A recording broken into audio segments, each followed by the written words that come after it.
This is the third and final video in the three-part series on factorization. In the previous two videos, I went over how to factor when we have a difference of squares, as well as some general factoring approaches for simple cases of quadratics. In this video, I'm going to go over the use of the quadratic equation, this little beast.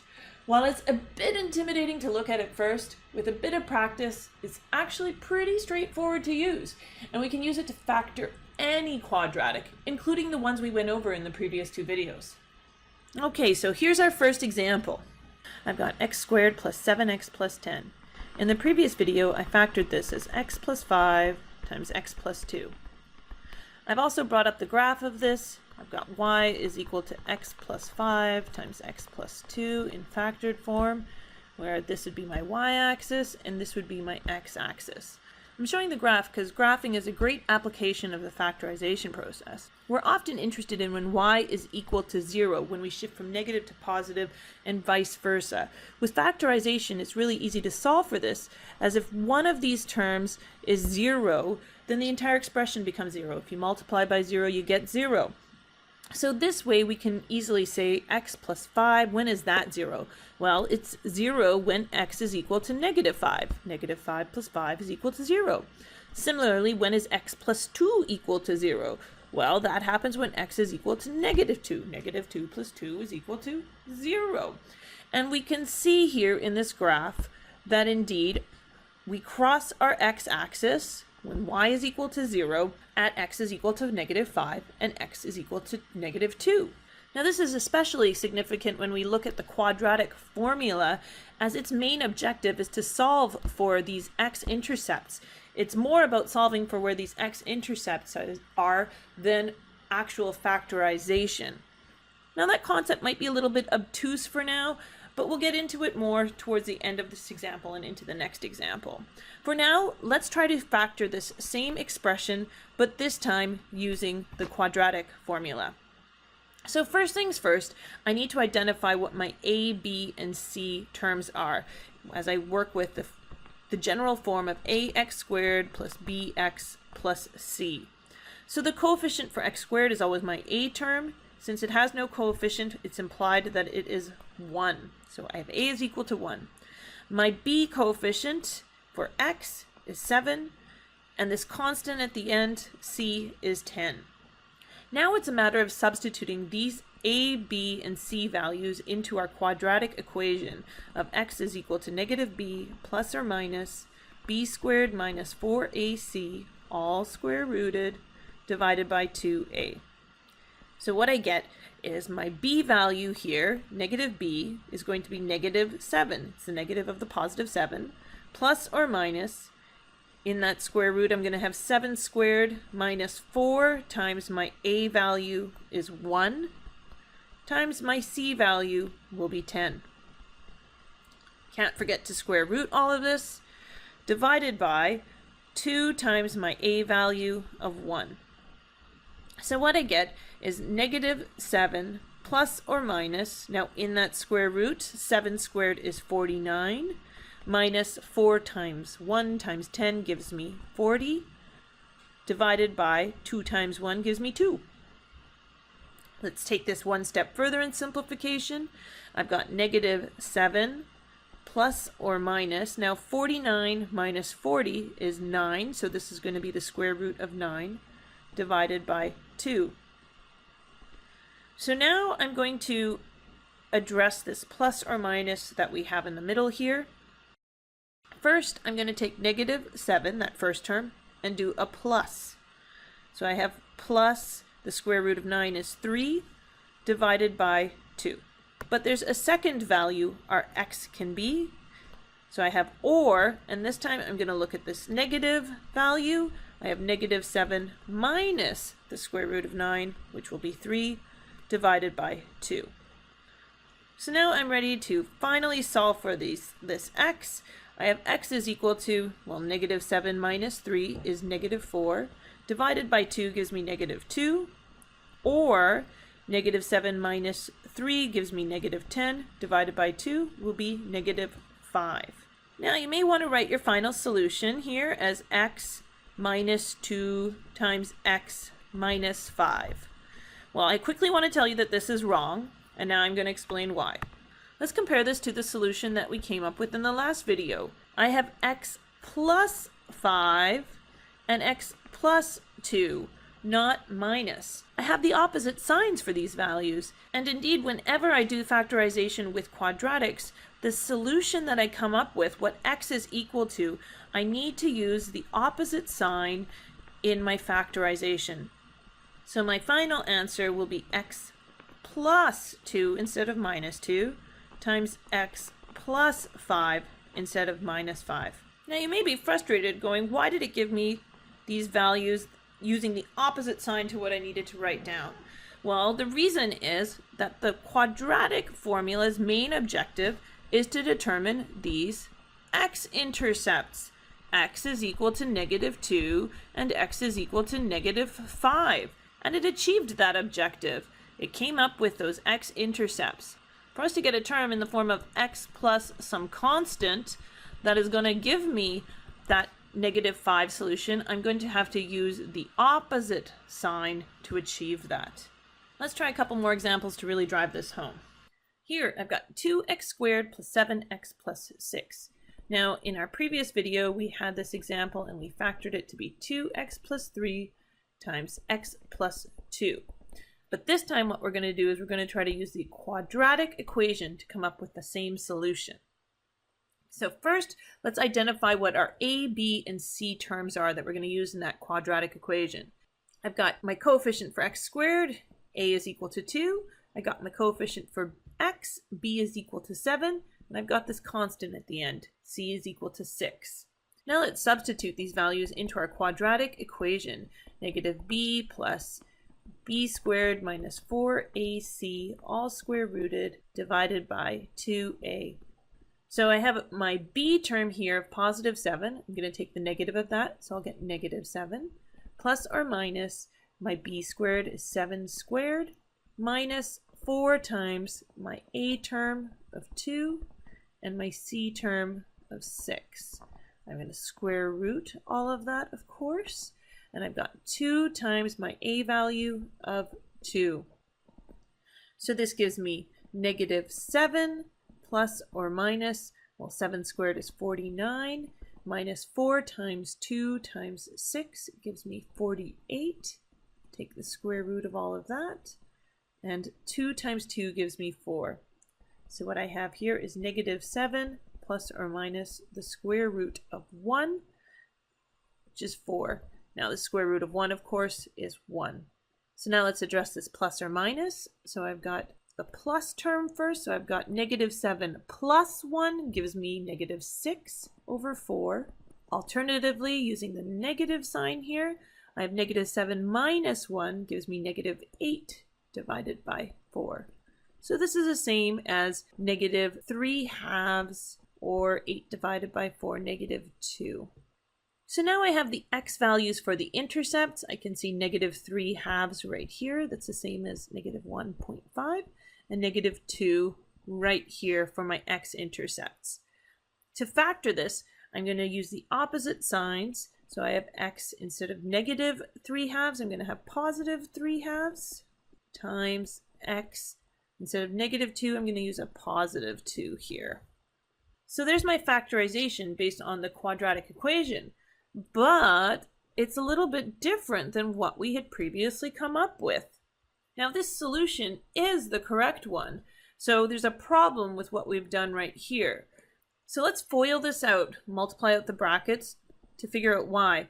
First, I've got x times x, that's going to give me x squared. X times 2 gives me 2x. 3/2 times x is going to give me 3/2 times x plus 3/2 times 2. The 2's cancel each other out and they leave me with 3. If I collect the like terms here, I'm going to have x squared plus 2x is really the same as 4 over 2. So now I have a common denominator. So 4 plus 3 gives me 7/2 times x plus 3. So if I compare this expression to what I started with, I can see that there is a difference. Now this might alarm you and you might think you did something wrong, but if you look closely, you'll see that with our original expression, our A, B, and C values are all twice the size as the ones that we came up with right here. If I were to take this whole expression and multiply it by 2, that A value, what I would get is 2x squared. 7 halves times 2 leaves me with 7x plus 6. And this is exactly the same as what we have up here. And this is always going to be the case when we deal with a quadratic equation that has some A coefficient that is not equal to 1. It comes back to the basis of the quadratic equation. It's for finding the intercepts. And it did do that. It did a great job of finding the intercepts. What we did after discovering those intercepts is we essentially said our first term can be x minus the first intercept times x minus the second intercept. And while this will always result in me having the right x intercepts for my quadratic, the problem is that there's only going to ever be one x squared term in the process when you FOIL this out, and x is always going to precede by a coefficient of 1.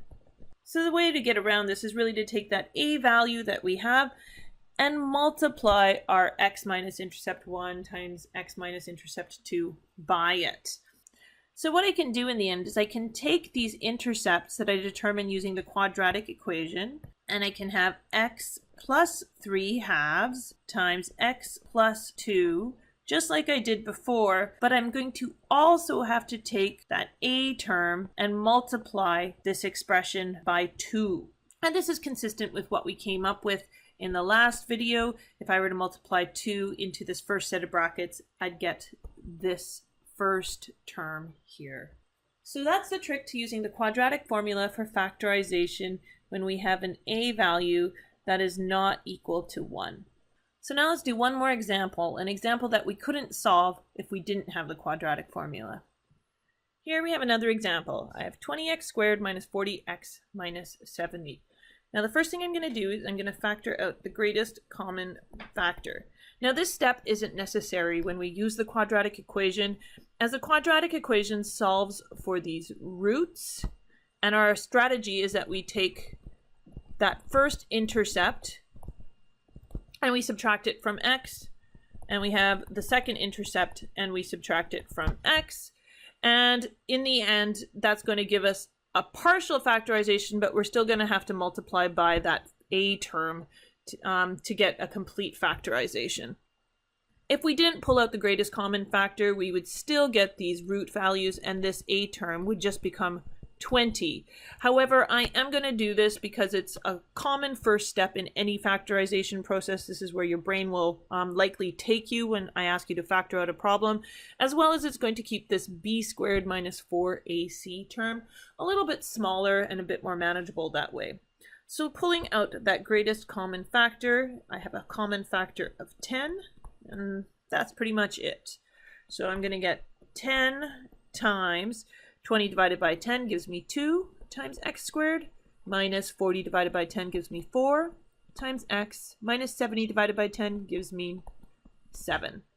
Now it's about identifying my a, b, and c terms. So I have a is equal to 2, the coefficient for x squared, b is equal to negative 4, the coefficient for x, and c is equal to negative 7, the constant at the end of the equation. Substituting these values into my quadratic formula of negative b plus or minus b squared minus 4ac, all square rooted, divided by 2a. So I have negative b, well my b term here is negative 4, so negative times a negative is going to give me a positive 4, plus or minus, now inside that square root I have negative 4, and I'm going to put brackets around it so that I make sure that I square it properly. Negative 4 squared minus 4 times a is my 2, and c is negative 7. And I'm going to square root all of that, divided by 2 times the a value of 2. So this gives me 4 plus or minus, well, negative 4 squared gives me 16, minus Here I have 4 times 2 times negative 7, which is negative 56. Well, subtracting a negative value is really the same as adding 56. So I'm going to add 56 there, take the square root, divided by 2 times 2 is 4. Simplifying this a bit further, I get 4 plus or minus. Inside that square root is 72 divided by 4. Now 4 goes into 4 one time, so this is really 1 plus or minus. Now I'm not going to try to simplify the root of 72, and so I'm going to have 72 divided by, the root of 72 I should say, divided by 4. So now I can solve for what that x-intercept value is. I'm going to have 1 plus, first looking at the plus, root of 72 divided by 4, or 1 minus the root of 72 divided by 4. And these intercept terms are consistent with what we see in this graph. Here I have a value that's slightly above 3, which is 1 plus 72 over the root of 4. And here I have a value that's just below negative 1, which is 1 minus the root of 72 over 4. I hope you can see why the quadratic formula is useful in this example. Using the simple approaches we went over in the last video, we would not have thought to factor 1 plus root 72 over 4 or 1 minus root 72 over 4. It's just not natural for us to think in those lines for a factorization approach. So really the only way we could have gone about this problem is by using the quadratic formula when you have intercepts that aren't regular numbers. Okay, with that said, let's finish this factorization approach. So I'm going to take x minus the first intercept value. Try to rewrite that. I have x minus, now this is 1 plus the root of 72 divided by 4. And I'm going to put all of that in brackets. And then I'm going to have the second set of brackets be x minus my other intercept, 1 minus root of 72 over 4. Now I mustn't forget that I'm trying to get an equivalent expression to 2x squared minus 4x minus 7. So I'm going to have to multiply all of this by the factor of 2, my a term. Let's put that in blue.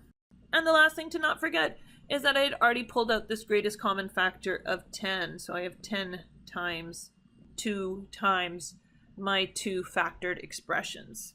So let's combine this 10 times 2, as it's a bit silly to have them separate like that. I'm going to have 20 times x, and let's distribute this negative value into this bracketed term. So this is really the same as saying negative 1 times 1. So negative 1, and negative 1 times negative 1 times root of 72 divided by 4 gives me negative root of 72 divided by 4. Times, now this is really the same as negative 1 being multiplied into these brackets. So I'm going to have 1 times 1, negative 1, and negative 1 times negative 72 over, negative root 72 over 4 is going to give me positive root 72 over 4. And that's my final answer for the factorization of this expression. Okay, one more example to illustrate one important point when we're dealing with the quadratic formula. I have x squared plus 64. We looked at this example in the first video, and we determined that you cannot factor this expression. And why can't it be factored? Well, just like we talked about before, it's because as we can see in our graph here, this is my x-axis. The curve never crosses the x-axis. There are no x-intercepts.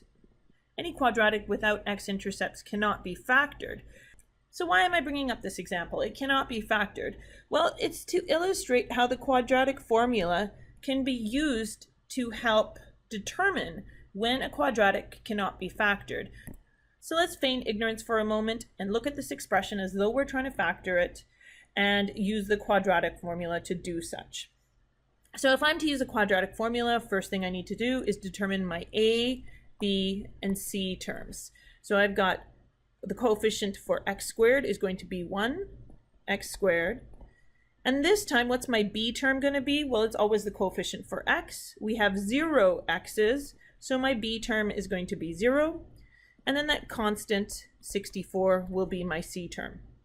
Plugging these values into the quadratic formula, I have negative b plus or minus b squared minus 4ac all square rooted over 2a.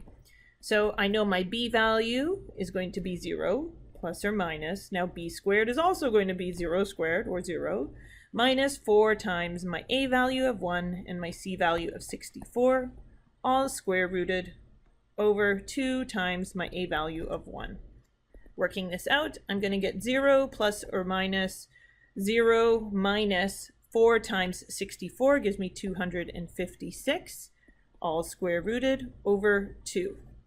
So this really gives me plus or minus the square root of negative 256 divided by 2. Now this is where we're going to stop. When we look at this, we have negative 256. It's got a negative sign. The reality is we cannot square root a negative. It's simply impossible. Let's think about the concept of square rooting. So if we have x squared, the idea is that the square root of x squared will be equal to x. So let's, for instance, look at positive 1 times positive 1. It's going to give me the square root of 1, which will be positive 1. Also, I could have negative 1 times negative 1. So I have the square root of, well, negative times a negative gives me a positive. So it's going to be positive 1 again. And that this time, my original x value was negative 1. Now, there are no other options besides having 2 negatives or 2 positive values that multiply, ultimately always leading to a positive value. In the end, you just cannot do a square root of a negative value. It's an imaginary number. So when we look at a quadratic expression and we see that there is a square root of a negative value, this is a big alarm bell saying that this cannot be factored. And essentially, your job is done. You've determined that this cannot be factored any further, and you leave the expression as is, x squared plus 64. So that concludes this video on the quadratic formula and its use in the factorization of quadratic expressions.